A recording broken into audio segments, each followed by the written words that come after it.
Marvel Studios is banking heavily on its upcoming reboot, The Fantastic Four. First steps to reverse the MCU's recent box office slump. As one of the most iconic teams in Marvel's comic history, the Fantastic Four have long deserved a successful film adaptation. However, with early projections placing its opening weekend earnings between $125 million and $136 million, the excitement might not be as universally promising as it first seems. The numbers. Encouraging yet concerning. At face value, a projected nine-figure debut sounds like a healthy start. But context is everything.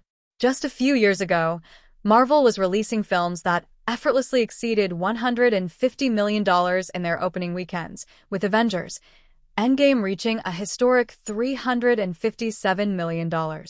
The Fantastic Four's current forecast sits well below that gold standard and is roughly on par with two of the MCU's more divisive entries, Thor: Love and Thunder and Iron Man 2. This comparison should concern Disney executives. Both of those films were critically panned and failed to generate long-term goodwill with audiences, despite decent box office openings.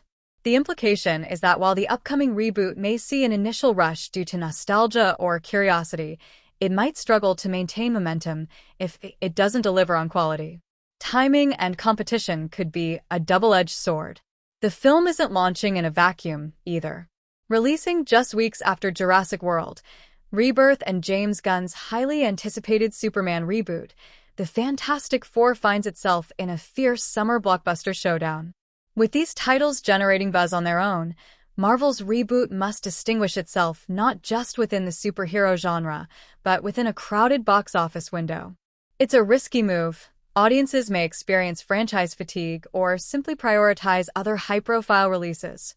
And given the Fantastic Four's rocky cinematic history, the film doesn't enter the ring with the same goodwill that properties like Spider-Man or Iron Man once enjoyed. A history of disappointments looms large.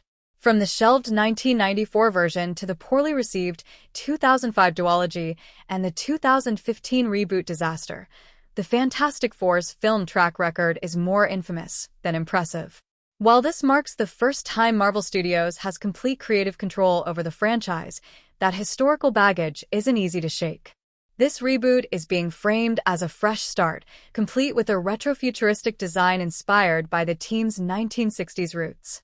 But even with an exciting new aesthetic and promises of a more comic-accurate portrayal, audiences might approach with cautious optimism, if not outright skepticism. The stakes for Marvel Studios are monumental. Marvel desperately needs a hit. Since the end of Infinity Saga, the studio has struggled to regain its narrative and financial momentum. Captain America: Brave New World failed to ignite much enthusiasm, and while Thunderbolts fared better critically, it barely managed to cross the $370 million mark worldwide. The last bona fide success came with Deadpool and Wolverine nearly a year ago.